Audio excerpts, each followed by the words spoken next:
the fact that Satan is allowed to address the council of the sons of God, and the fact that Satan suggested the test of Job, see, then you have the most clear document on the face of the earth, according to Helena, of Satan.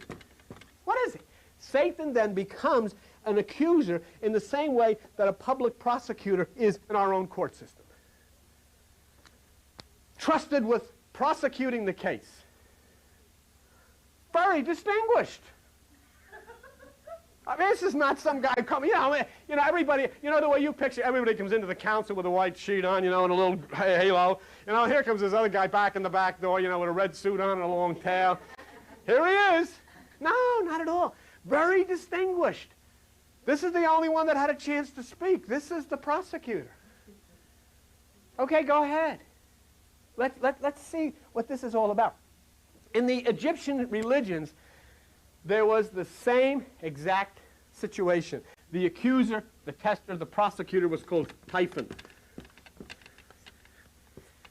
Typhon. He was the spirit of accusation.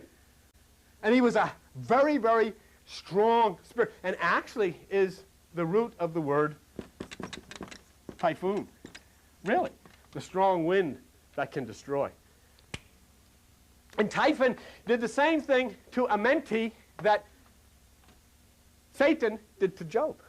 So the position of Satan was very, very respectable in the book of Job. God gives over everything that Job has.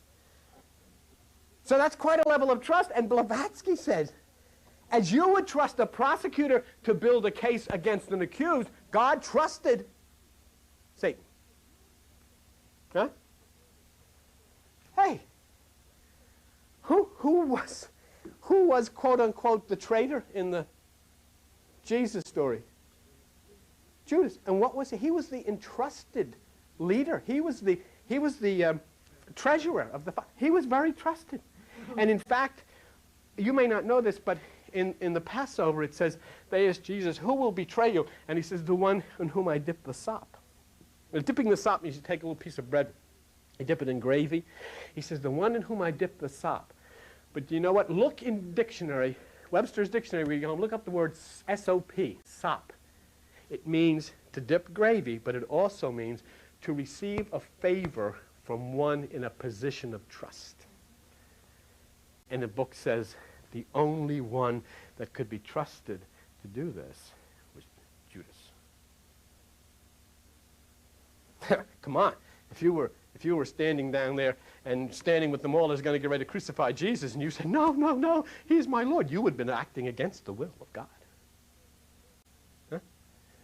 So, here basically then, as we begin to understand the involvement of Satan and Job and so forth, it obviously becomes a matter of conscience that causes us to look at ourselves. It's not that there's a person somewhere that accuses you. It's a part of you that accuses yourself. See? There is no person out there with a red suit on that's prosecuting you. There is a person within you, which is yourself, that prosecutes yourself. Constantly prosecute yourself.